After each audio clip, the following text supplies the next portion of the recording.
it's a bunch of lead projectiles that you're shooting, and point A has to intersect with point B at the right time, X, C, and that's it. All right? There's certain fundamentals that you have to apply in order to make that happen. And to make it happen with consistency, it has to come down to muscle memory. All right? You know what muscle memory is? It means it's something that you repeat over and over and over and over and over and over and over and over again. All right? With your shotgun, the muscle memory that comes up is your gun mount, right? When you mount your shotgun, when you ask your dad, like, hey, can I practice with my shotgun? You can do that in the living room, ensure that gun's unloaded, and just sit there and mount your gun all day. Make sure you got that good cheek to stock weld, and that your dominant eye is oriented right down the rib of that shotgun behind the bead. And that's step one to doing better. Okay. The other thing you can do is get out there like we are today and shoot a bunch of these clays. Make mistakes. All right. Make mistakes, but you got to learn from them. Like when you miss that clay target, we shoot today. Dave's gonna shoot. I'm gonna shoot. You're gonna shoot. You're gonna shoot. We're all gonna shoot, and I'm pretty sure at some point all of us are gonna miss. Right? You need to figure out why you're missing, and that's what I'm gonna try to illustrate to y'all today. All right. Before we even start talking about shooting, the actual act of firing, we gotta. What's the most important thing when it comes to firearms? Safety, right? You know how quickly these guns will ruin your day the second you lose respect for them, right? All right. It's if you have a life in the outdoors long enough, I'm sorry to say it's not a matter of if, but it's when someone's going to lose respect for that firearm and tragedy is going to strike in the field. That you can hang your hat on that, boys. All right, and girls. It's gonna happen. It's like I said, it's not a matter of if, but when. But I'll be danged if it's gonna happen to anyone sitting right here. Okay. There's only one way a gun can ever harm somebody. Well, someone can ever harm someone else with a gun. If you lose muzzle discipline, let me get mine.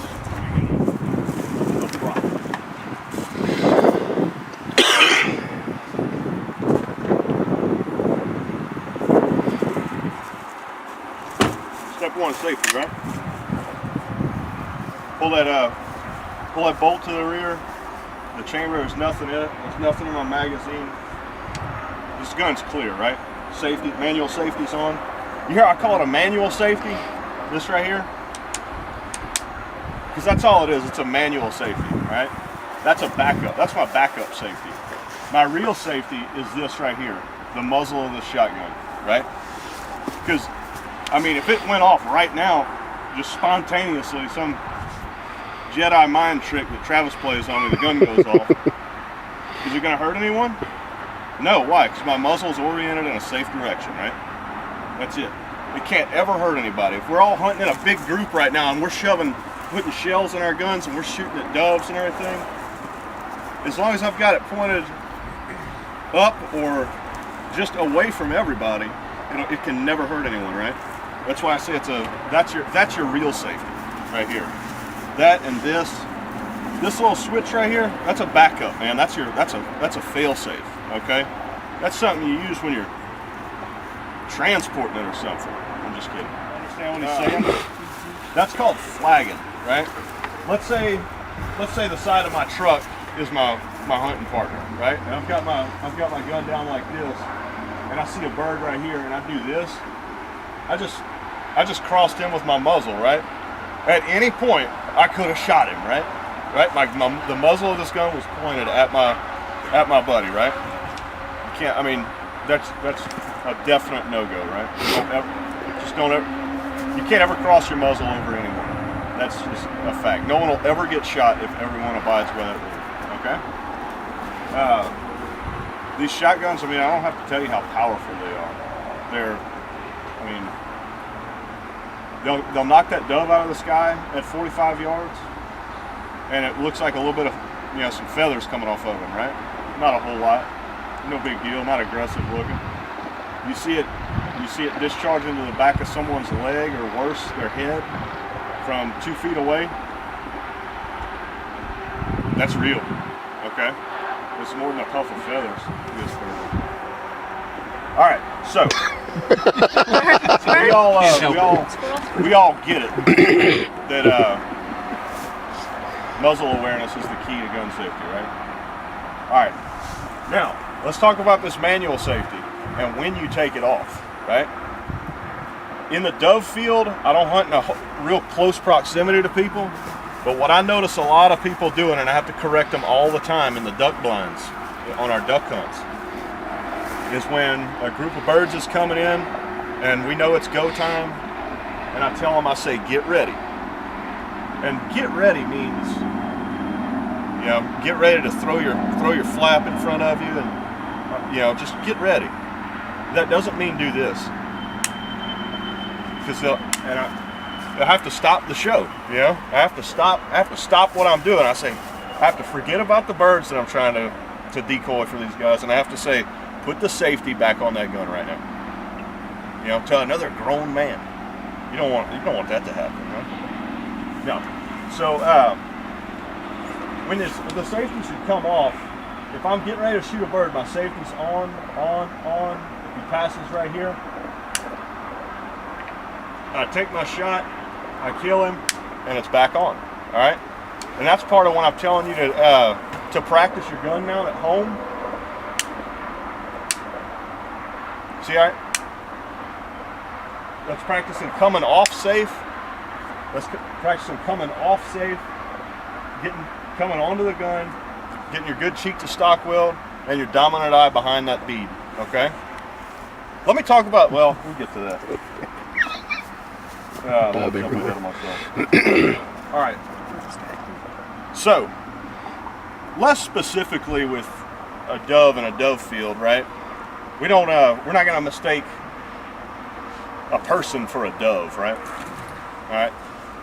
Positive target identification comes into play a lot of times with big game hunting, and especially at night or in dusk and low light conditions. If you're hog hunting or something like that, especially on public land, you got to know your target before you shoot, right?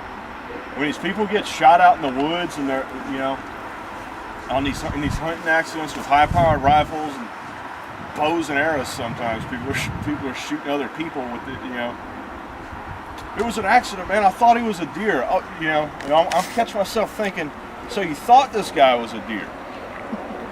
Where were you trying to shoot him? Did you have a good visual of like his vitals behind his shoulder? You know, like where was it? Like, how did you think that was a deer? You were shooting at sound. You were being undisciplined. You didn't have proper target identification, right? That doesn't fly with me. Does it fly with you, Beau? No. Thinking someone's a deer. I know a deer when I see one, right? Don't you? I gotta see it though, right? All right. What's up, man? All right, so we're talking about. Let's wrap up the safety aspect, though. We never completely wrap that up. It's always front of our mind, though, right? Right. All right, so I was talking about gun mount. All right, getting down on your gun. Does everyone know what their dominant eye is? You know what your dominant eye is? Yeah. You know a quick little test you can do just in case you're not sure? Everyone do like this. Make a triangle with your thumbs and your hands. All right, now everyone put your arms out like that and look at my face through your hands. Now pull without taking your eyes off of me, pull that back towards your head. Pull it back towards your face like this. Your left eye down. Left. Huh? Right. All right. So, do you shoot left-handed? Yes. Okay. You shoot left-handed? Right. You shoot right-handed and your left eye dominant? Do it again. Which way do I go? To the eye that you To the eye where you don't ever lose sight of her. Wow. Can you change left? Yeah. Oh goodness. So I don't know how you do it. She's a good shot. She's There's a great a- shot. She's killed a lot of deer. She's a great shot. I hate to say. Well, Is there a possibility? no, people do it, but I mean, however you do it, I mean, I've seen there's been guys I've seen before that shoot with the wrong hand forward on the gun, and they're awesome. I'm talking like this. You know, they shoot Oh, like that's that. spooky. So I mean, there's each to their own. But okay. So with the proper gun mount, if you have proper gun mount, if you address the gun the right way, and your gun fits you, you have the right gun for you, all right? That's half the battle. Because hopefully having that good fitting shotgun and practicing all the time with your gun mount, hopefully that gives you a good, what we call natural point of aim, right? Natural point of aim, what I'm talking about, when I mount this gun, I mean everything is lined up. My dominant eye is down the bead, right where it's supposed to be, right? Everything I do after that in order to hit something is just kind of fine tuning, you know what I mean? Just a little fine tuning that we need. If I don't know what I'm doing and you're one of these people that are out there all, you don't have a natural point of aim because you haven't practiced. You haven't practiced in the living room. You haven't practiced in the field. Okay? Establish your natural point of aim and your proper gun mount. We're going to work on that when we start shooting. All right. Now, the actual act of firing. All right. An instructor a long time ago told me, he said, there's an integrated act of firing. There's 3 steps. You'll be the best sniper in the world if you know those steps, and you apply them every single time. There's 3 things you have to do. This is easy. What?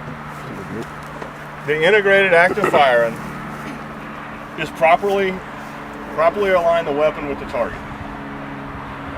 Okay? Alright, sounds easy enough. Properly align the weapon with the target. Well, with that, you got the aiming, you got the this, the that, Okay. Fire the weapon without moving it. Alright? Alright. It's getting a little bit harder. Alright? Firing it without moving it, that's pretty big, right? And then follow through. Number 3. Follow through. I was thinking, is that like that's like a baseball term, or a golf swing or something like that. It's just as important when you're shooting a shotgun or anything at a moving target. If what I'm talking about, if that bird's crossing right here, and I pick him up, I come up, and I get behind him, and I go to pass him up, because I'm talking about the sweep method. I mount behind the bird, I hit his tail feathers, I come across his beak, I keep moving, I shoot. That helps me apply the proper lead. But when I shoot, this is where people shoot a whole box of shells and don't hit anything. This right here. They do. Click. Right? They shoot and they think that's the end of the game. Pulling the trigger. These people that you see that are killing 15 birds in a box are doing this. Pop! All right? There's a conscious effort to keep moving through the shot. A lot of people can't do it. They're the same kind of these people that can't maintain speed when they're trying to text somebody on the highway. They're the same kind of people that can't walk and chew chewing gum at the same time. They're the same kind of people that fall upstairs. It's these people that can't rub their belly and pat their head at the same time. They can't multitask. They make bad shotgun shooters. Okay? What I'm saying is you have to be moving the gun. The bird's moving. I mean, he's moving. That dove might be moving 55 miles an hour, crossing you. One of the hardest shots there is. If you quit moving that gun, once you've applied that proper lead, what have you done? You've applied motion to the gun to compensate his motion, and you've put it out in front of him. You've done everything right so far. If you turn off the gas, if you quit swinging with the shotgun, what's going to happen?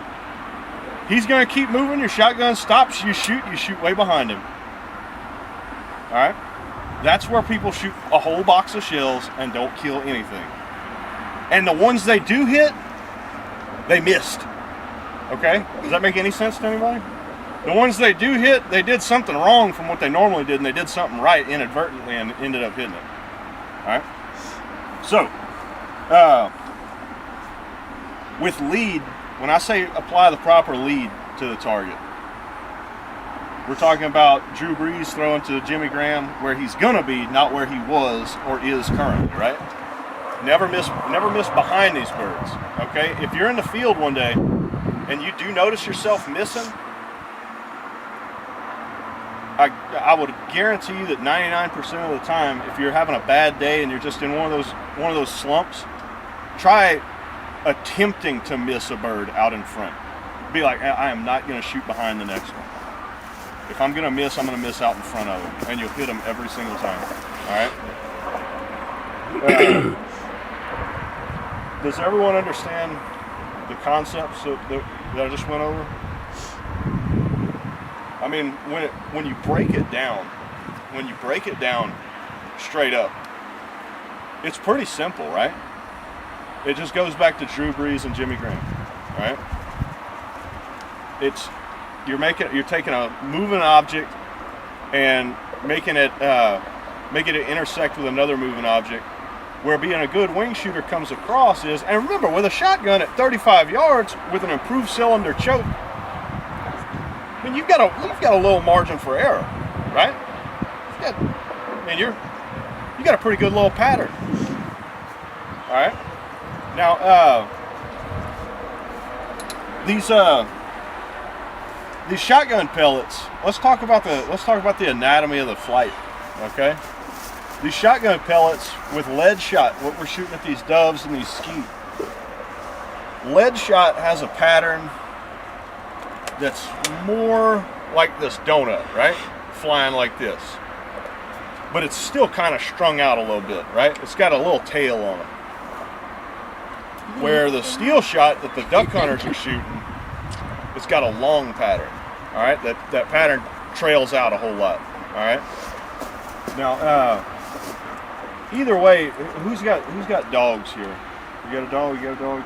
You ever spray your dog with a water hose in the backyard, like playing with them or bathing them or something? And the dog doesn't like it. Hear me out. Or one of your friends or something running around the backyard, you're spraying each other with the water hose, and you're trying to spray them while they're running, and that water column is bending through the air, and you're just nailing him, right? You're soaking him. See, you know how that thing kind of bends around a little bit? Think of a shotgun pattern with lead shot and especially steel shot doing the same thing. All right. Does that make any sense? That's clicked for a bunch of people before, but I'm getting some trout looks right now. Make sense? Whatever. All right. Is there any questions anyone's got? Anyone have any? No questions. Anyone's got any questions about? No questions about it. Everyone's squared away on choke tubes. All right.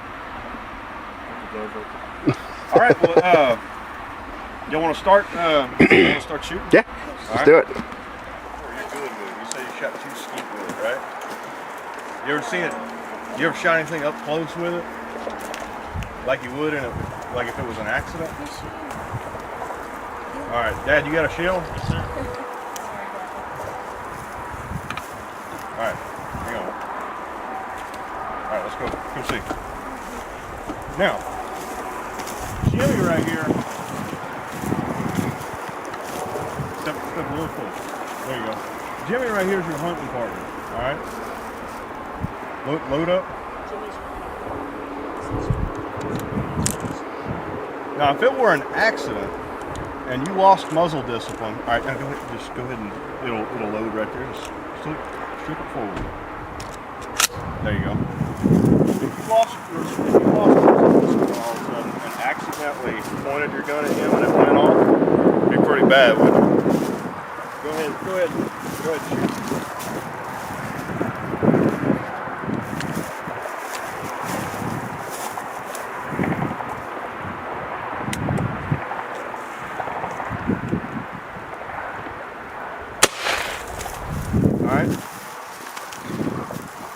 Right, we don't have to, that'd be pretty bad, right? Real bad. And it's about as hard as my head, right? I don't know about that. No, I don't know. All right, good job. Come on. Yeah. Did you, there you go. All right. Dave, where you at? Right here. Oh, you